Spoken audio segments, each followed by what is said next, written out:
guess we have to do part 2. So I'm tapping in here, and as you see, there's arcing occurring here. Now remember, the switch is off. Only the neutral wire is hooked to this ballast, and yet we're getting high voltage output out of the tate. And in a sense, I can short it. Look at that current. You can see a really orange-red arc come off there at times, and it is occasionally firing the secondary when I break it just right. Not as much on the secondary on the other side, but there is still an arc going on there. So it's very interesting. Same thing happens down here on the spark gap. You can see the smoke coming off of it. It's like burning the copper. So much current. Where the hell is all this current coming from? Acton's Bank, look at that. I don't know if the camera's picking it up, but there's some good arcs, and you can see the smoke coming off of it.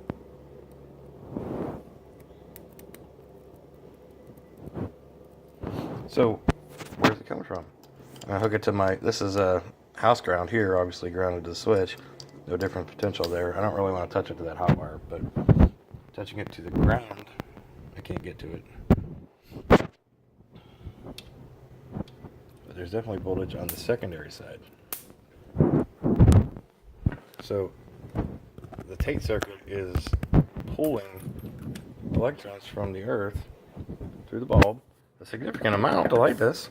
I mean, it's not super bright, but it's not dull either. I can't even guess on what the approximate brightness is compared to normally plugged in. I can show you. This is what they look like when they're fully plugged into 120 volts. So it may be slightly brighter. Interesting.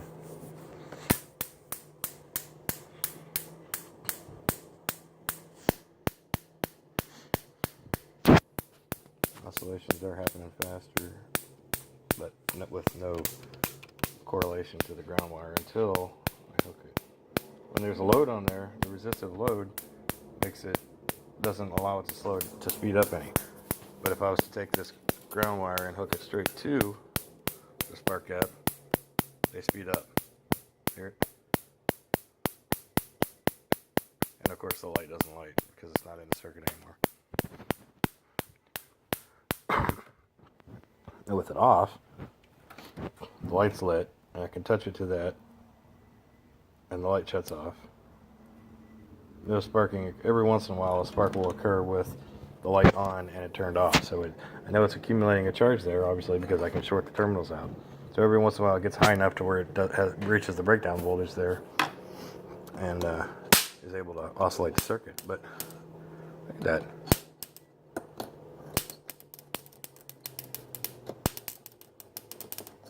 There's a lot of current building up in there.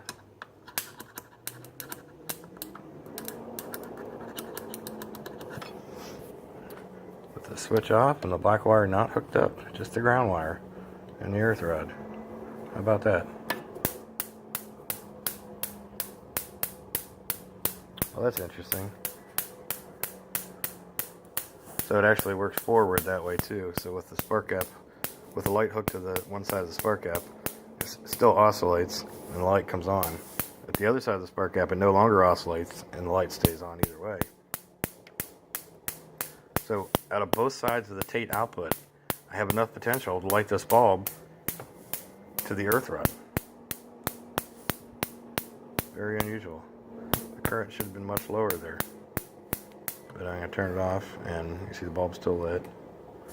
Still lights in most places. I'm going to hook it back here. And maybe we'll see it arc once by itself.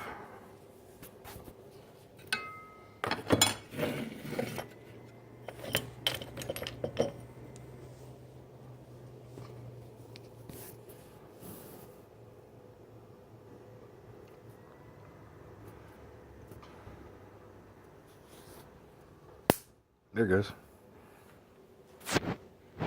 So I tried different incandescent bulbs, little 12 volt automotive bulbs. This one didn't light. However, I did, oh, where's it at? I did use a, I think it was a 45 watt, oh yeah, here it is. I did use this 45 watt bulb. It did not light. However, the bulb became very warm to the touch. But it seemed like it was not enough current for the, it doesn't even say what size bulb this is. It's all worn off. There's not enough current to illuminate the bulb. Hey, there it goes again. So figure that one out. What's going on here? Are we really getting that much difference of potential between the neutral and the earth? Is it amplified enough to operate the tate by using this ballast? Does this work without the ballast? It'd be a good one to try next. I would assume the voltage is not quite as high.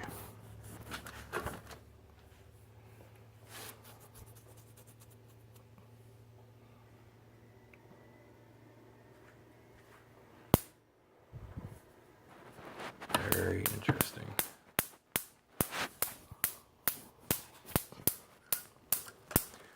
Ground wire back up to the spark. Oscillations double.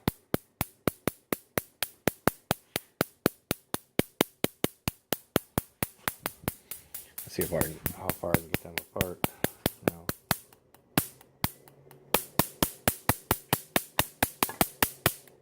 Good bit of juice. That's with it turned on, of course.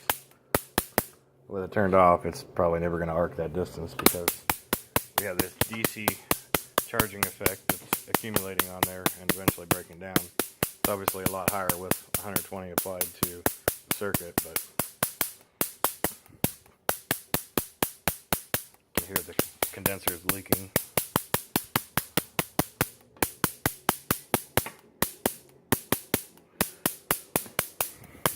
These spark caps are great. Little ceramic outer coating.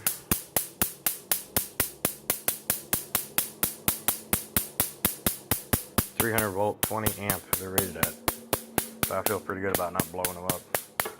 They don't seem to be getting warm at all.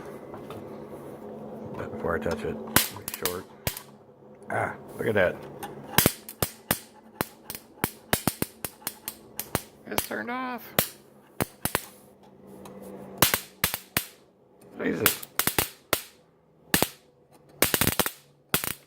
Where's that energy coming from? Oh well. Let's see if I can get a schematic together. I'll post it with a video here.